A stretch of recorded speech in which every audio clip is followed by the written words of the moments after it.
Então, gente, ó, na aula de hoje a gente vai ver principalmente essa questão da criação da progesterona. A progesterona é o principal hormônio que é utilizado para a criação das pílulas e foi o hormônio que permitiu aí as mulheres ganharem bastante espaço, porque, igual eu falei na aula passada, né, permitiu que as mulheres também tivessem a escolha de ter filho ou não, porque a questão de usar camisinha, por exemplo, é uma coisa masculina, né? E aí o hormônio, a pílula, dá liberdade para a mulher de tomar e querer ou não ter filho a partir dela mesma. Então foi uma revolução aí com relação à igualdade de gênero aí, né? Um ponto importante. E aí a gente vai falar, principalmente está relacionado com o inhame, né? Que ele tem saponinas e a gente vai entender como ver essa história e como que são criados esses compostos aí, como que foi criado, tá? Toda essa historinha aqui, eu peguei desse livro aqui, Os Botões de Napoleão. Depois, se quiserem, eu coloco os artigos lá, tá?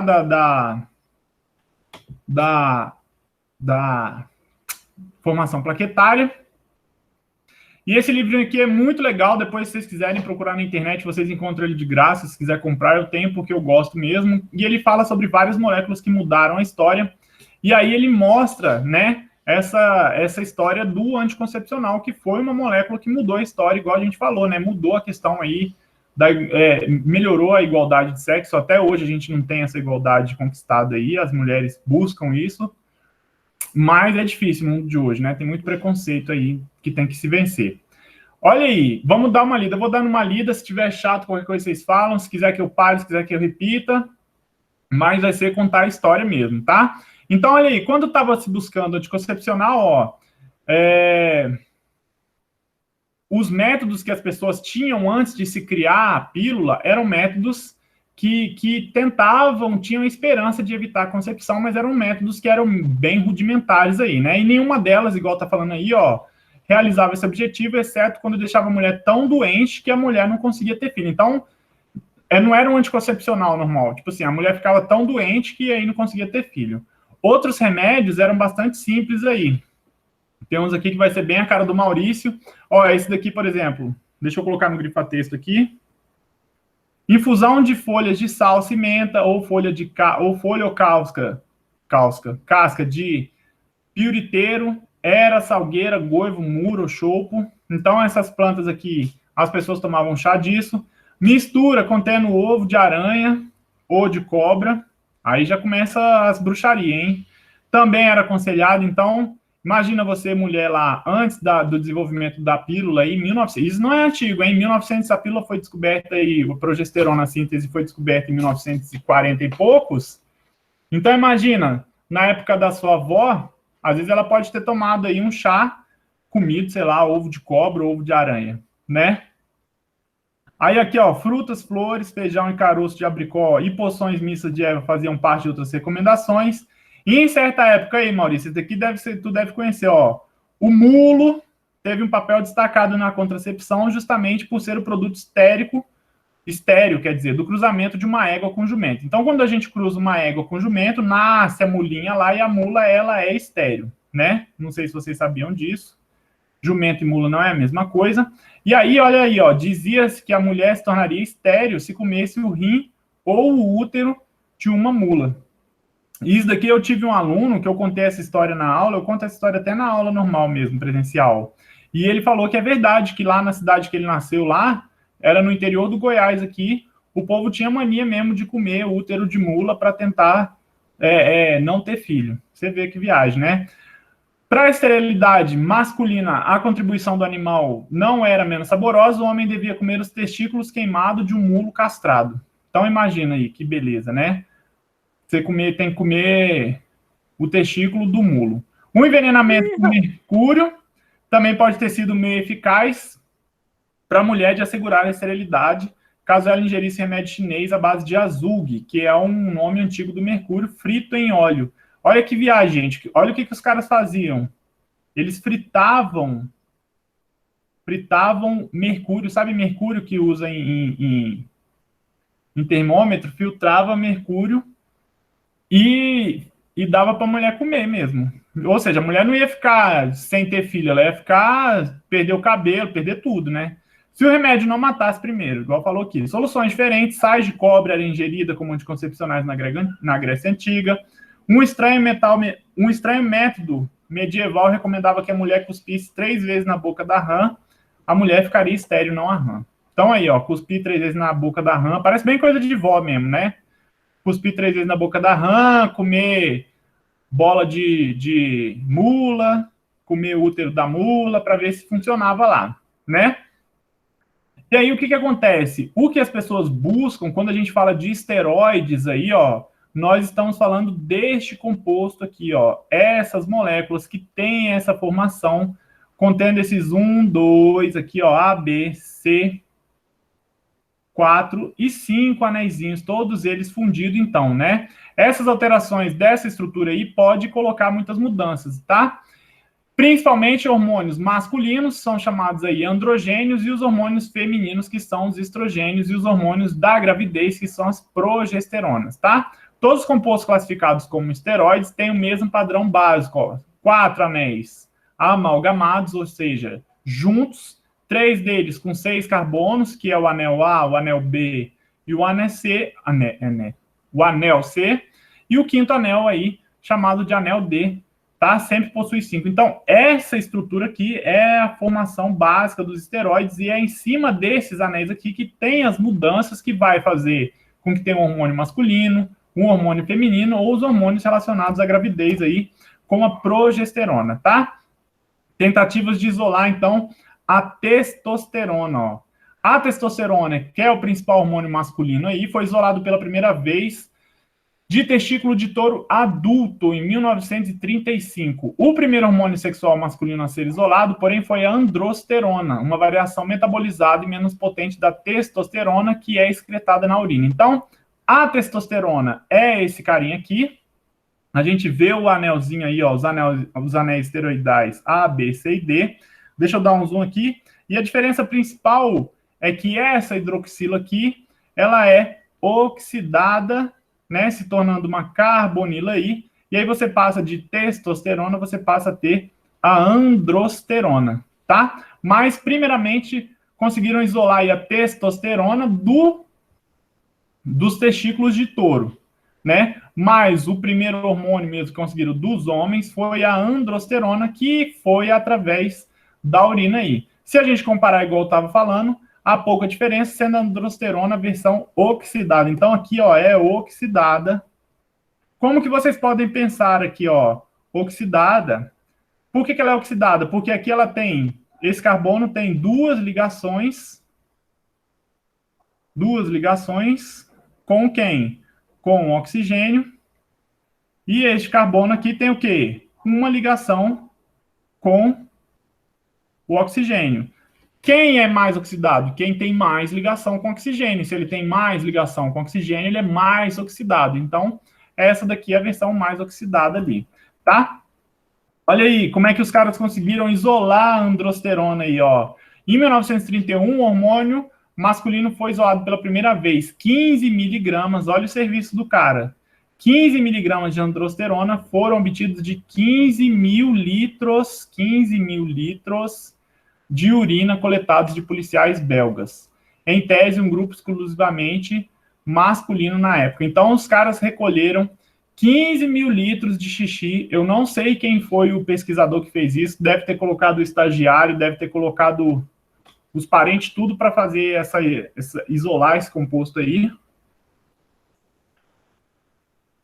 Mas eles conseguiram aí, ó, 15 miligramas em 15 mil litros de xixi. Ou seja, é muito pouquinho de androsterona que sai no seu xixizinho lá, tá? Muito, muito pouco mesmo. O primeiro hormônio sexual jamais isolado, esse daqui é jamais mesmo. O masculino, então, foi a testosterona ali. Agora, a androsterona. A esterona, cadê o. Deixa eu colocar aqui o. A estrona aqui, ó. É mijo. Demais é junto, Maurício, demais, é muito mijo, 15 mil litros. O primeiro hormônio feminino isolado aí, que nunca foi isolado, foi a estrona, obtida, né? Em 1929, ele conseguiu ser isolado, mas ele é o mesmo esquema que, ó, da testosterona. O estradiol, que é o hormônio feminino, a versão feminina da testosterona, ela também é oxidada, olha a versão oxidada dela aqui, virando estrona aí, né? Então, eles isolaram da urina de mulheres grávidas como androsterona. Deixa eu permitir que a Ingrid está entrando um pouco atrasada. Oi, Ingrid. Como a androsterona e a testosterona, a estrona é uma variação metabolizada do principal e mais potente hormônio feminino, o estradiol. Tá? O processo de oxidação semelhante, igual a gente viu, então, transforma esse OH aqui naquele Ozinho lá que a gente está vendo. Essas moléculas estão presentes no nosso corpo em quantidades muito pequenas. Quando perguntarem isso para vocês, lembrem disso, né, que essas quantidades são muito pequenas. Lembra que 15 miligramas de 15 mil litros de xixi para conseguir, né, ali, androsterona. E olha aqui, ó, essas moléculas presentes no nosso corpo em quantidade pequena, 4 toneladas, ó, 4 toneladas de ovários de porca para extrair 12 miligramas do primeiro estradiol que se isolou. Por quê? Porque não consegue extrair o estradiol e nem a testosterona da onde? Da urina. Cadê a canetinha? Eu coloquei a caneta amarela. Não consegue extrair esses compostos aqui, ó. Esse daqui que sai na urina, o que vai sair na urina é sempre a versão metabolizada, que é a estrona, tá? Então, o estradiol conseguiu da onde? Do ovário da porca. E o outro lá, a testosterona, conseguiu do cadê o nome do testículo. testículo? Boa, fugiu da minha cabeça a palavra. Eu ia falar outra palavra mais vulgar. Do testículo do boi lá. Não consegue pelo xixi, tá? Se a gente vê aí os dois hormônios, olha a diferença entre a testosterona, que é o hormônio relacionado aí ao homem, né? Ao homem, as pessoas terem características masculinas. Deixa eu fazer um bracinho aqui. Que é um braço, tá, gente? A pessoa ser forte. E o estradiol, que é o quê? A pessoa ser mais feminina. O que eu desenho feminino aqui? Um batom. Nossa, que merda, né? Mas olha lá, diferença. Se você tiver um CH3 a menos, um OH em vez do O. Primeiro aqui, ó. Testosterona tem ES, CH3. Estradiol não tem. Testosterona tem esse oxigênio aqui. Estradiol tem um OH, né? E algumas ligações C, carbono-carbono. Tá vendo que na testosterona a gente não tem. Quando você chegar à puberdade, em vez de características masculinas, como pelo na face, voz grossas e músculos, você desenvolverá seios, quadris mais largos e você começará a menstruar. Então, tudo isso por causa desses hormônios aí. E a galera que faz aí, né, os transgêneros, que eles mudam, querem realizar mudança sexual, eles fazem também mudança tomando aí esses hormônios, né? Claro, de maneira controlada. Tem muita gente que eu acho que são muitos meninos aí que tentam ter algumas características femininas, eles começam a tomar anticoncepcional, mas não é recomendado, tá? Então, tudo é questão dos hormônios aí, tá? A mera semelhança estrutural entre uma molécula e a testosterona não significa por si só que ela vá agir como um hormônio masculino. Então, só dela aparecer não quer dizer. A progesterona, principal hormônio da gravidez, não só tem uma estrutura mais próxima da testosterona e da androsterona do que o estanozolol, como também é mais parecida com hormônios sexuais masculinos que os estrogênios. Na progesterona, olha aí, ó, o grupo CH3CO, esse grupo aqui circulado, substitui o OH da testosterona. Então, a única diferença, olha lá, a progesterona, que é o hormônio da gravidez que as mulheres tomam, a única diferença dela para a testosterona é esse carinha aqui, que na testosterona é um OH e na progesterona vai ser uma cetona aí. Então, vocês veem que a diferença, pequenas diferenças na molécula, podem causar uma grande diferença na sua vida aí, né? Pode diferenciar você ser homem de você ser mulher, eu estou dizendo com relação a características físicas mesmo, pode diferenciar a questão do hormônio ter ou não relação com a gravidez, né? A testosterona para o outro ali só mudou de um álcool para uma cetona. Quando a gente aprende isso na química orgânica, grupo, cetona, álcool, a gente não nota que isso causa essa grande diferença aí na nossa vida, né? Então, olha aí, ó, essa única variação entre a progesterona e a testosterona leva a uma vasta diferença no que a molécula faz. A progesterona envia sinais à mucosa que reveste o útero. Aqui é legal porque explica como que funciona um anticoncepcional. Acho que vocês já devem saber isso daí, faz tempo, sabia até mais que eu, mas vale a pena a gente ressaltar. A progesterona envia sinais à mucosa que reveste o útero para que ela se prepare para a implantação de um ovo fertilizado, né? Uma mulher grávida não concebe novamente durante a gravidez porque um fornecimento contínuo de progesterona coíbe novas ovulações. Essa é a base biológica da contracepção química. Uma fonte externa de progesterona ou de substância semelhante é capaz de coibir a ovulação. Então, quando a pessoa toma, né, a mulher já produz a progesterona normalmente, o que ela faz aí? Né? Ela envia sinais para que o útero se prepare para a implantação do ovo aí. Ela prepara o útero, ele vai sempre ter aquele revestimento, por isso que mulher menstrua, vocês sabem mais que eu isso daí, para trocar esse revestimento aí, né? Porque o óvulo não é fecundado, então não usa aquele revestimento. A mulher tem as contrações ali no útero para menstruar e tirar aquilo ali, formar de novo uma nova mucosa que vai receber novamente um novo óvulo. Quando a mulher fica tomando constantemente, né, a progesterona, ela não ovula. Então, ela não ovulando, ela não vai conseguir ter filho aí. Mulheres grávidas, então, têm uma produção maior de progesterona e por isso elas não engravidam. Novamente, né? Não tem como ter uma gravidez em cima de outra aí, tá? E aí, aqui, ó, um dado aqui, né? A progesterona ela tem baixa eficácia via oral, agindo com ácidos estomacais e outras substâncias. Seu isolamento é impossível, uma vez que há quantidades muito pequenas em animais aí. Tá? Então, não tem como conseguir a progesterona. E aí, esse cara aqui foi o cara que foi o responsável por desenvolver um método de síntese da progesterona. E aí, aqui que a gente vai entender aonde que está relacionado isso daqui com aquela questão do inhame lá, né? Que o Maurício falou que não pode comer muito inhame, porque senão vira mulher. A gente vai ver que o inhame, ele tem uma estrutura na sua composição lá, que vai ser utilizada para sintetizar a progesterona, mas não é tão simples assim, né? Não é, tipo, é crendice popular mesmo que vai virar mulher nesse caso aí, né? Então, o Russell Marker, que é esse cara aí, sabia da presença de compostos contendo esteroides em muitas plantas, entre elas aí, ó, dedaleira, lírio do vale, salsa parrilha e espirradeira. Embora não tivesse sido possível isolar delas apenas o sistema esteroide de 4 anéis, que é aquele um que a gente viu, a quantidade desses compostos nas plantas era muito maior do que em animais.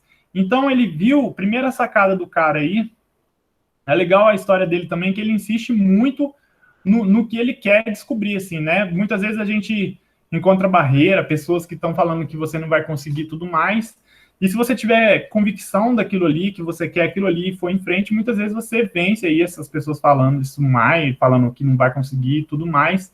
Serve até pra gente, né? A história do Marker aí, tá? Então ele viu que as plantas tinham muito mais esses anéis esteroidais do que nos animais. Os animais, vocês viram lá, né? 15 toneladas de ovário para conseguir 15 miligramas.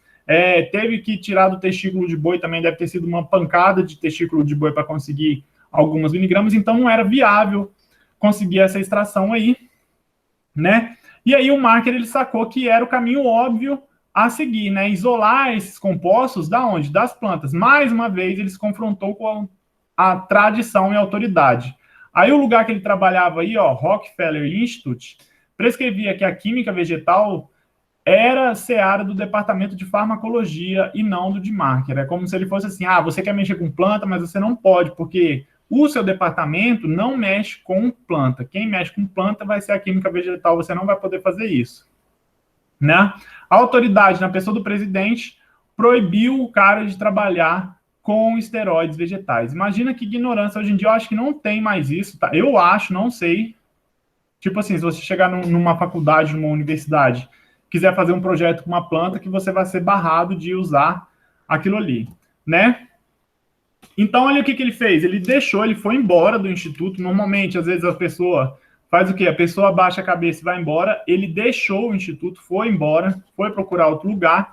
Sua posição foi a de pesquisador bolsista na Pennsylvania State College, onde continuou a trabalhar com esteroides. Então, imagina que ele largou o emprego e começou a virar bolsista só para procurar isso que ele estava querendo. Continuou trabalhando com esteroide, acabando por colaborar com a campanha farmacêutica Park Davis. Foi a partir do mundo vegetal que Mark conseguiu produzir grande quantidade de esteroide que precisava para o seu trabalho, né? Então, ele trabalhava já com esteroide e ele começou a conseguir isolar alguns esteroides para fazer o trabalho. Começou com a raiz dessa trepadeira aí, chamada salsa parrilha, usada para aromatizar cervejas. Daí eu acho que vocês vão ver mais com o professor João, que ele gosta de fazer cerveja e tudo mais, né? E ela tinha certos compostos chamados, igual a gente já viu aí, ó, saponinas, né? Tinha esses compostos por causa da sua capacidade de formar soluções saponáceas ou espumosas na água. Saponina a gente viu que já explicou 2, 3 aulas, que é aqueles compostos que tem meia parte polar, meia parte apolar. Mas essa salsa parrilha tinha muitas saponinas. São moléculas complexas, embora não de longe, quanto polímeros como celulose e lignina. Então, são moléculas complexas, mas não são tão complexas como, por exemplo, a celulose ou a lignina aí, tá? A salsaponina, que é a saponina da salsa parrilha, quase um trava-língua aí, consiste em 3 unidades de açúcar presa a um sistema de esteroide. Por sua vez, está amalgamado no anel D a outros 2 anéis. Então, olha aqui a salsa parrilha. Mais uma vez, gente, deixa eu dar o zoom aqui, ó. Quando a gente olha essa estrutura aqui, sempre que você vê esse tipo de estrutura, saiba que isso é açúcar. O açúcar, ele sempre vai ter esse anel que parece de 6 carbonos, mas não é, porque nós temos um oxigênio, e algumas hidroxilas para cima ou para baixo ali. Hidroxilas ou CH2, né? CH2OH. São carboidratos, compostos formados por carbono, oxigênio e hidrogênio, são os carboidratos. Então, a salsa parrilha tinha aqui 3 unidades de açúcar, ligado, olha aqui, o anel esteroidal bem bonitinho, ó, A, B, C e D. Além disso, tinha essa outra parte aqui, né? Essa segunda parte, que ele não queria muito, mas para ele achava que dava para tirar esse pedaço aí. Tudo bem? Tá dando para entender a historinha? De boa, né?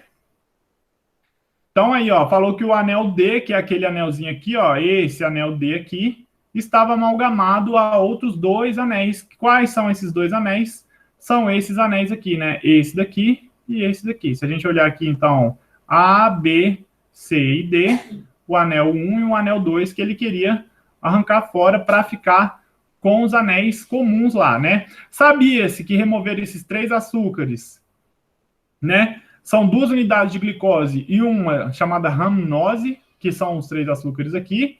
Tudo bem? Então, aqui, ó, glicose, aqui é glicose, esse outro açúcar aqui é glicose, e esse açúcar aqui é uma raminose, né? Isso daí a gente aprende na aula de bioquímica, dar um nome para esses açúcares aí. Era fácil fazer com ácido. A reação dessa quebra aqui se vai chamar hidrólise ácida, tá? Então, eles sabiam que fazer essa hidrólise era fácil, né? As unidades de açúcar se partem no ponto indicado na seta, então. E aí, a reação com ácido ou enzima ia gerar salsapogenina, que é esse composto inteiro aqui, ó. Esse composto é a salsapogenina, né? 2 glicoses e uma raminose lá, que era facilmente depois separada, tá? Essa salsapogenina aqui, que apresentava esse problema, que era esses anéis aqui, né? Para obter o anel esteroidal da salsapogenina, era necessário remover, então, ó, ele ia ter que fazer o quê? Ele ia ter que remover o grupamento lateral circulado nesse diagrama aqui, ó. Então, ele ia ter que tirar essa parte da molécula. Seguindo o bom senso da química da época, isso não podia ser feito. Olha aí, mais uma vez aí, né?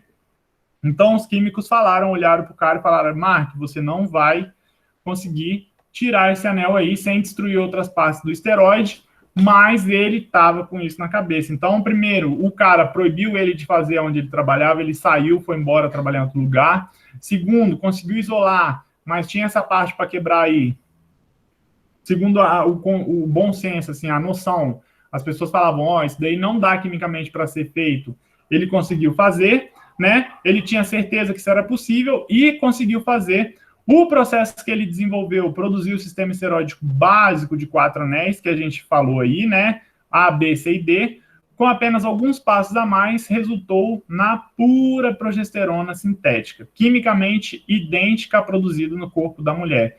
Então, imagina a hora que o cara faz a reação, que ele consegue tirar aqueles anéis, depois ele faz mais algumas reações fáceis e consegue sintetizar a progesterona, como que ele deve ter se sentido. Eu imagino que, nossa, eu ia ficar muito feliz. Além disso, depois que o grupo lateral era removido, tornava-se possível a síntese de muitos outros compostos esteroides.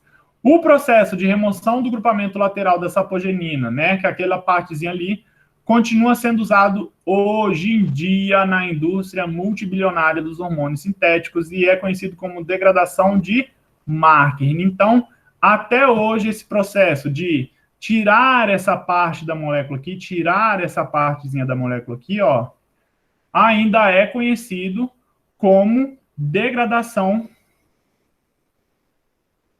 e é feito ainda, tá? Degradação de Markern.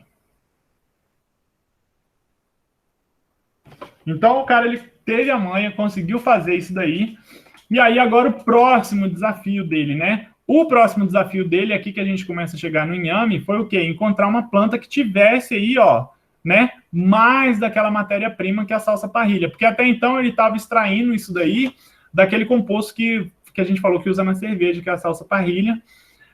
Mas ele queria uma planta que tivesse mais desses anéis, né? Mais desse anel esteroidal, chamados de sapogeninas esteroides, né? Sapogeninas esteroides, porque tem o esteroide lá na composição das sapogeninas, derivada mediante a remoção de unidades de açúcar das saponinas mães, podem ser encontradas em muitas plantas. Então, elas podem ser encontradas, né? Aí dá um exemplo aqui, o trilho, yuca, dedaleira, ágave, espargo. A sua procura acabou levando a uma espécie de discórdia aí, né?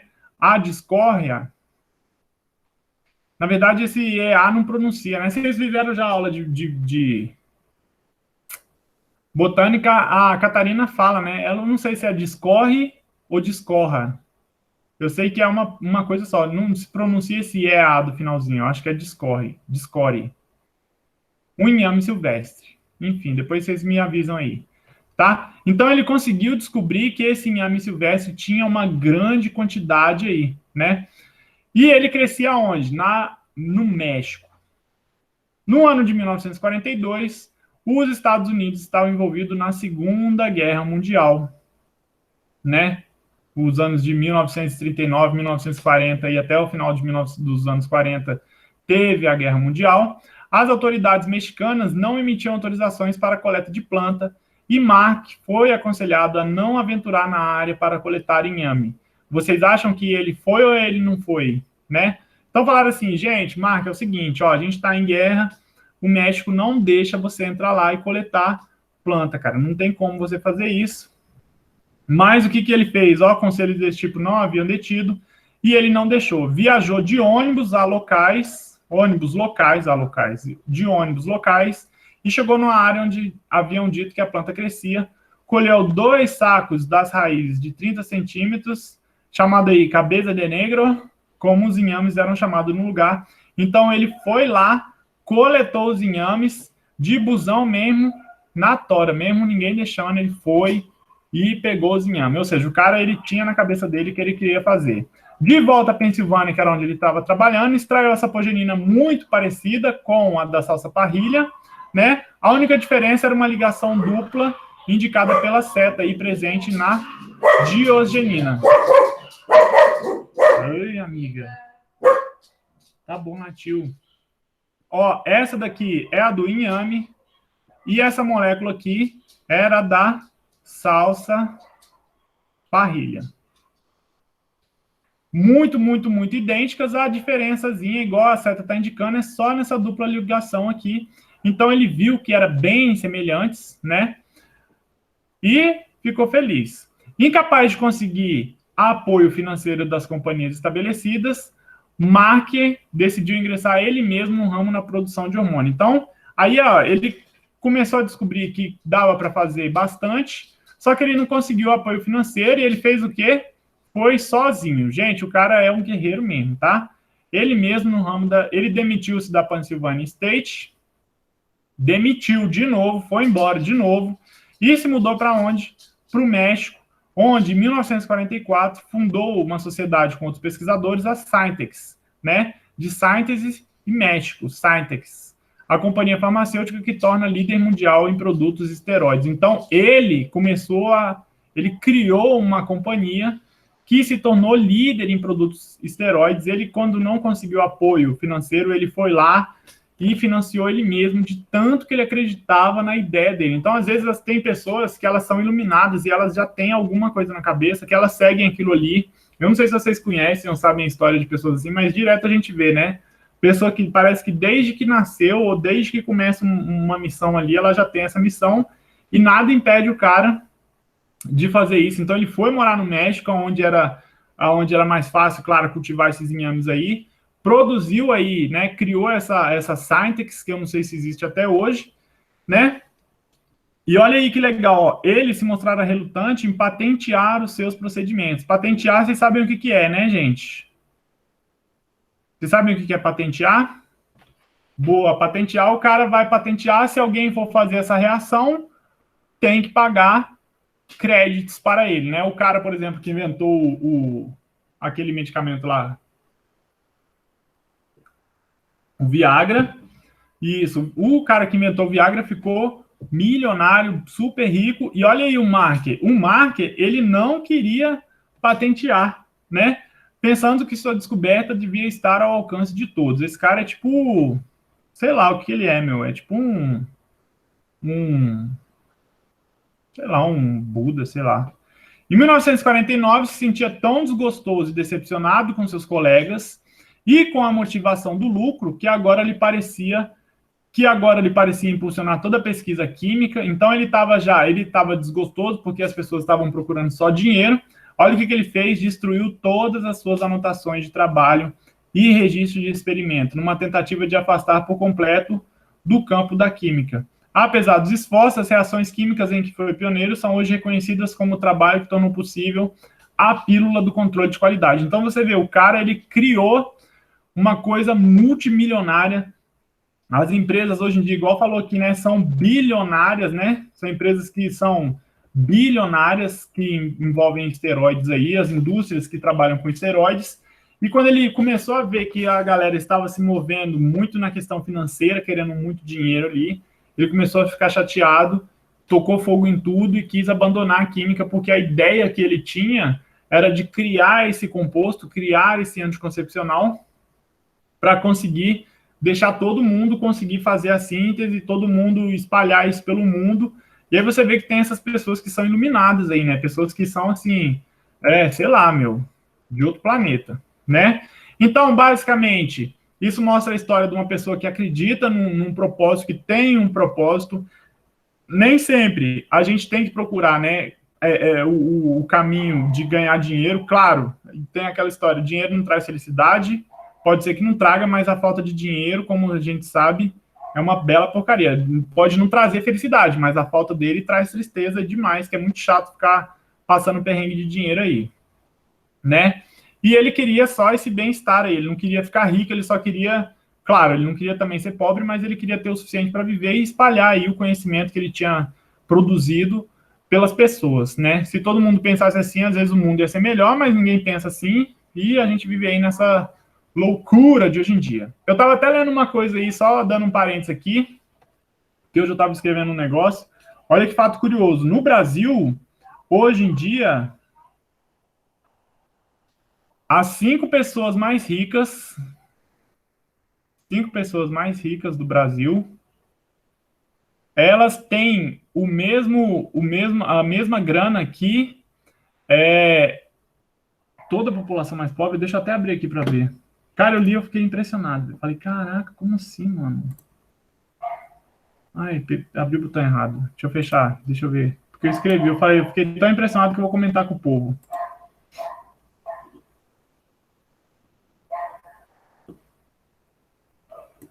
eu colocar aqui.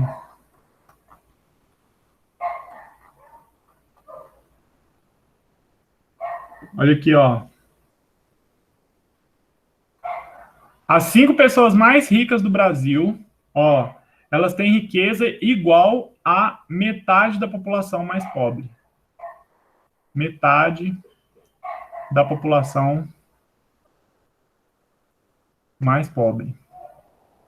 Imagina, gente, 5 pessoas têm a mesma quantidade que metade da população mais pobre do Brasil, e que são milhões de pessoas, não são poucas não, tá? São milhões de pessoas. Ou seja, é muito desigual, né? Quando a gente vê o nosso país aí, se eu não me engano, o Brasil é o 5º país com relação à desigualdade. Então não adianta falar que é um país que é rico, que está pobre, que isso, se não é bem distribuída a renda ali, tá? Mas enfim, o Mark aí, ele não queria ter essa questão de se tornar uma pessoa totalmente rica, né? Ele não precisava querer, ele não queria ser multimilionário, ele só queria que as pessoas tivessem ali o alcance a ter esse novo medicamento que ele criou. Olha aqui, 16 toneladas do tubérculo aí, do inhame, e é por isso que o Maurício, quando falou do inhame, as pessoas têm essa crendice do inhame aí, né? Porque a partir do inhame que foi criada aí a progesterona, porque ele tem a diosgenina, mas se a gente olhar, olha a diosgenina como que é, e olha a progesterona como que é, né? A progesterona, se a gente for desenhar, deixa eu desenhar ela aqui, ó, a estrutura dela. É 2 anéis aqui, o terceiro aqui em cima, de 6 membros, com um anelzinho de 5 aqui. Opa! Com anel de 5 aqui. Aqui tem a dupla O, tem o OH, quer dizer, deixa eu deletar isso aqui.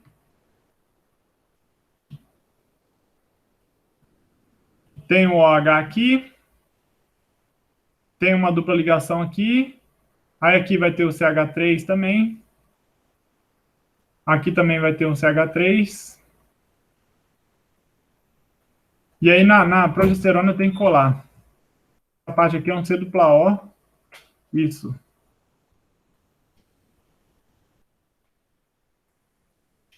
Aqui, ó, C dupla O. CH3. E aqui não é OH, não. Aqui é H.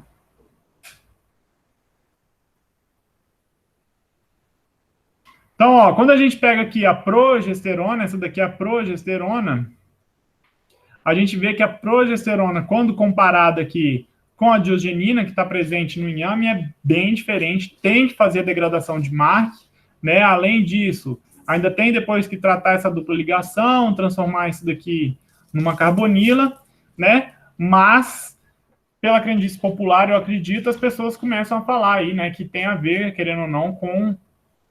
Eu não sei se é por essa história, se é por essa história, a gente pode até investigar também isso, que é um ponto legal de se pensar, ou se é por algum, tipo assim, quem come inhame demais, igual tem a história do suco de soja, vocês já viram? Deixa eu tomar uma água aqui. Que as crianças estavam tomando muito suco, esses sucos de soja, meninos e meninas, e aí as meninas, elas estavam menstruando mais cedo, e os meninos, eles estavam ficando, às vezes, com... Como é que é o nome quando cria peito? Ginecomastia, estava dando ginecomastia, e foram investigar, era porque na soja tinha uma grande quantidade, eu não sei se era progesterona, pode ser que não seja, mas a gente podia investigar isso daí, né? Podia ver essa história para ver se tem ou se não tem. Outra planta no México aqui também tem, ó, o agave ou sisal é rico em saponinas esteroidais e fornece a ecogenina como a glicona. Olha aí, ó, um composto que também parece com a diosgenina, essa daqui é do inhame, essa daqui é a do agave, né? Também pode ser transformada em progesterona. Aí, olha aqui, gente, depois que eles transformaram em progesterona, esse daqui foi o papel do Mark, né? A diosgenina em progesterona, para transformar em cortisona, as pessoas ficaram tentando também durante os anos 40. Então, durante os anos 40, as pessoas continuaram tentando, deixa eu mudar a cor, colocar amarelinho aqui, ó, continuaram tentando transformá-las, começaram a tentar transformar a progesterona, agora que elas já sabiam fazer a progesterona, em cortisona lá, né? Qual que era a dificuldade? A dificuldade era fazer essa função oxigenada no anel específico aqui, né? Nesse carinha aqui, ó. Se a gente olhar a diferença, ó, principal é esse cara aqui no anel 11 aqui, ó, no 11, ó. Se a gente olhar a numeração, o carbono 11 aqui. E olha como é que eles conseguiram aí, ó. Em 1952, o Upjohn, né, uma empresa farmacêutica, usou um micro-organismo, né, esse chamado Rhizops, olha que é um fungo, olha o funguinho aí. Ele produziu uma enzima chamada 11-hidrolase, olha que viagem. 11-hidrolase justamente porque age nesse carbono 11 aqui, que fixa um grupo hidroxila no carbono 11 da progesterona. Não sei como que esses caras conseguem encontrar coisas tão específicas, mas olha que legal. Eles usam a própria natureza, né?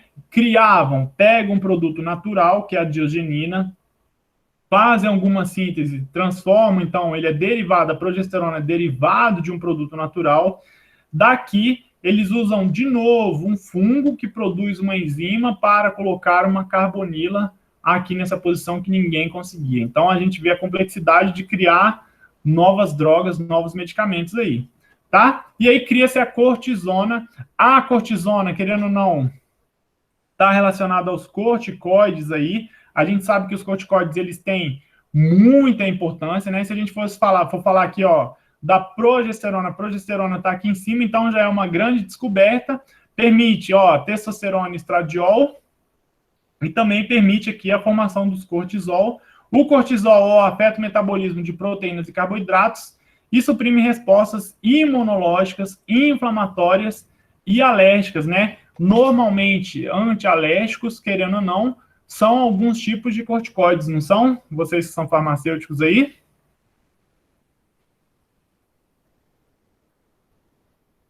Glicocorticoides aí, ó, a gente está falando aqui, ó, cortisol é um glicocorticoide que auxilia na regulação da glicogênese e reduz a resposta inflamatória. Então, ele ajuda a diminuir inflamações e supre também respostas imunológicas, né? Eu, por exemplo, eu tenho vitiligo, que é uma doença autoimune, né? Doenças autoimunes tem a ver com o sistema imunológico. E uma das melhores coisas que melhorou, assim, quando eu comecei a ficar bem manchado, foi tomar corticoide. Quando eu tomei o corticoide, ele supriu, né, essa resposta inflamatória aí, essa resposta imunológica, e aí voltou a pigmentação da minha pele. Depois continuei o tratamento com outras coisas lá, mas o corticoide foi o que deu uma grande diferença. Vê-se aí a importância aí, né, desses compostos, tá? Hormônios sexuais aqui a gente já está falando, progesterona a gente já falou, os androgênios também a gente já falou, né? Aqui tá falando como é que retém líquido. Retém mesmo, tem um efeito que é chamado síndrome de Cush. É de Cush, eu acho, hein? Depois dá um Google aí. A síndrome de Cush é aquela síndrome de quando as pessoas tomam corticoides e que ficam inchadas. É uma síndrome mesmo. Tem um nome.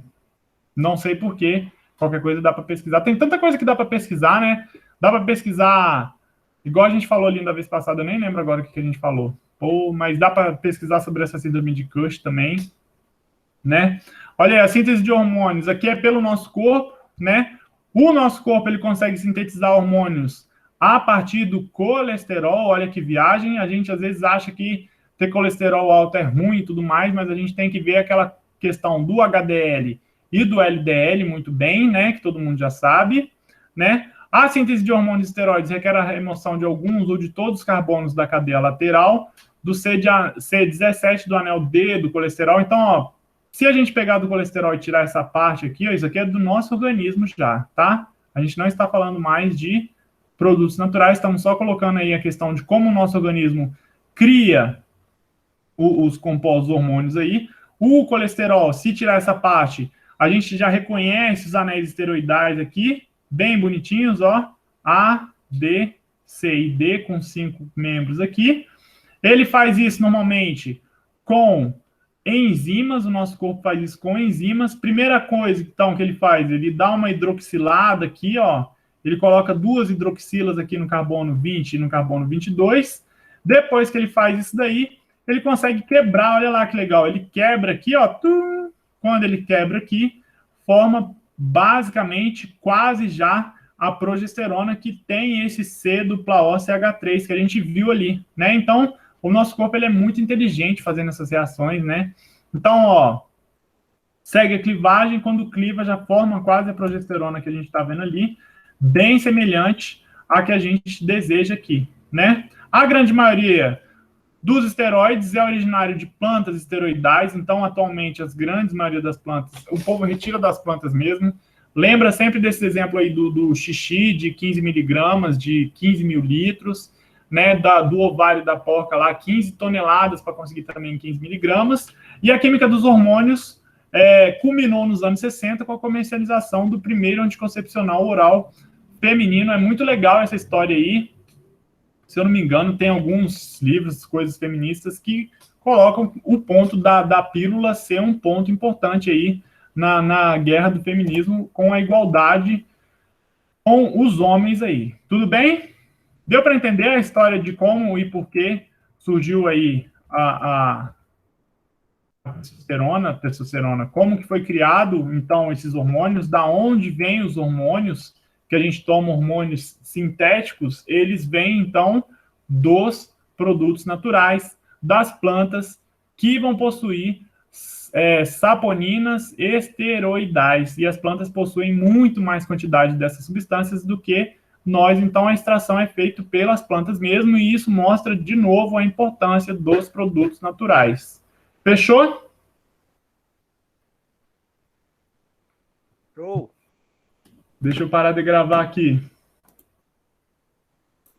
Gente, muito viagem.